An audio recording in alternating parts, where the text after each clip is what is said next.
नमस्कार दोस्तों, स्वागत है आपका हमारे चैनल पर। आज हम एक बेहद गहरे और प्रासंगिक विचार पर चर्चा करेंगे जो हमारे जीवन को पूरी तरह से बदल सकता है। यह विचार है, जैसा सोचोगे वैसा ही बन जाओगे। यह विचार सिर्फ एक साधारण कहावत नहीं है, बल्कि सनातन धर्म का एक मूल सिद्धांत है। इस विचार का गहरा संबंध हमारी मानसिकता, कर्मों और हमारे जीवन के मार्ग से है। तो चलिए इस पर विस्तार से समझते हैं कि इसका हमारे जीवन पर क्या असर पड़ता है। हमारे विचार हमारी वास्तविकता को आकार देते हैं। जैसा हम सोचते हैं वैसा ही हमारा आचरण होता है और अंततः वही हमारे जीवन का रूप बनता है। सनातन धर्म में कहा गया है कि हमारे विचार हमारे कर्मों का कारण होते हैं। भगवान श्री कृष्ण ने भगवद गीता में भी कहा है, मनुष्य अपनी सोच से बनता है, जैसा सोचता है वैसा ही वह होता है। हमारे मानसिक विचार ही हमारे भविष्य को निर्धारित करते हैं।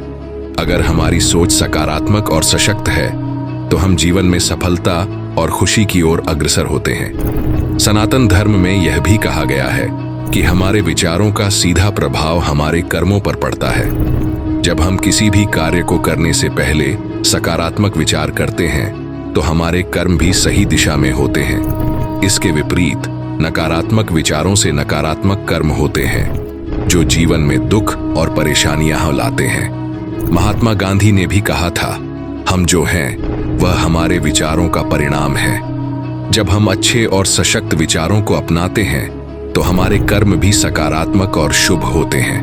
हमारे विचारों को नियंत्रित करना हमारे हाथ में है।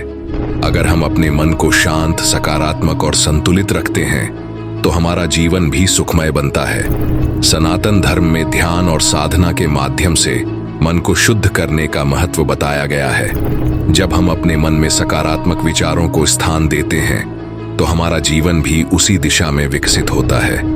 इसी तरह एक स्वस्थ मानसिकता न केवल हमें शारीरिक और मानसिक रूप से मजबूत बनाती है, बल्कि हमारे चारों ओर की ऊर्जा को भी सकारात्मक बनाती है।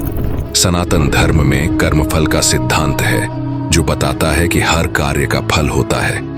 यदि हम अच्छे विचारों के साथ अच्छे कर्म करेंगे तो हमें अच्छे परिणाम मिलेंगे। यह सिद्धांत जीवन के हर पहलू में लागू होता है।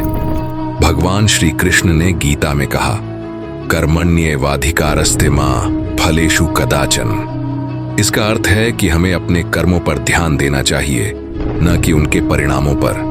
यदि हम अच्छे कर्म करेंगे तो अच्छे परिणाम मिलेंगे, और यदि हमारी सोच नकारात्मक है तो परिणाम भी उसी तरह के होंगे।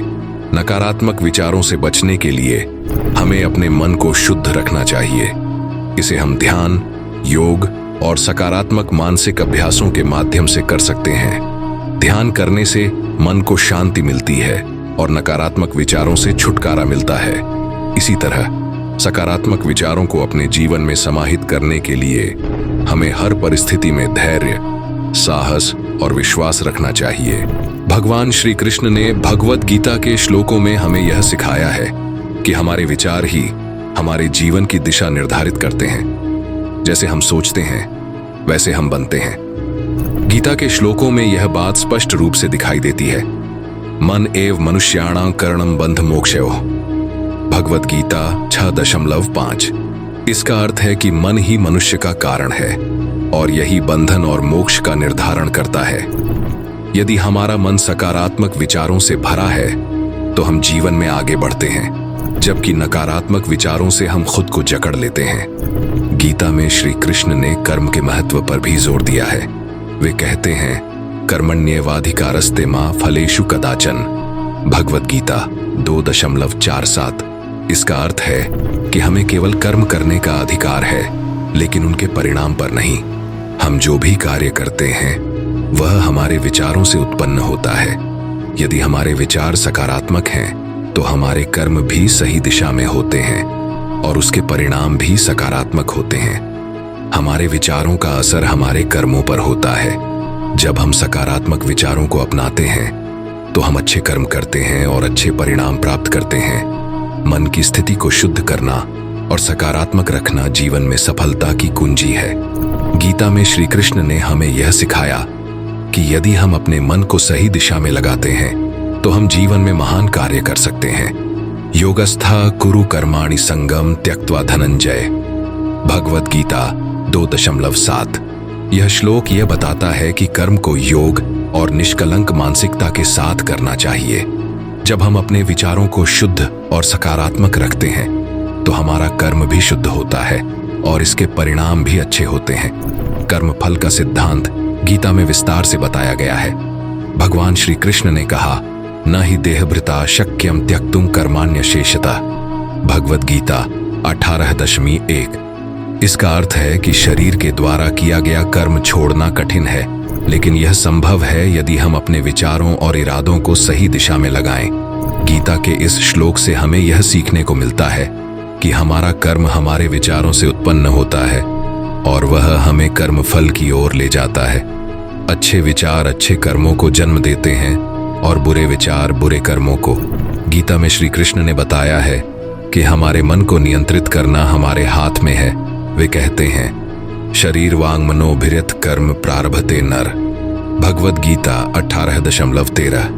यह श्लोक हमें बताता है कि मन, वचन और शरीर से हम जो भी कर्म करते हैं वे हमारे विचारों पर निर्भर करते हैं। इसलिए हमें अपने मन को नियंत्रित करने के लिए ध्यान, साधना और योग का अभ्यास करना चाहिए।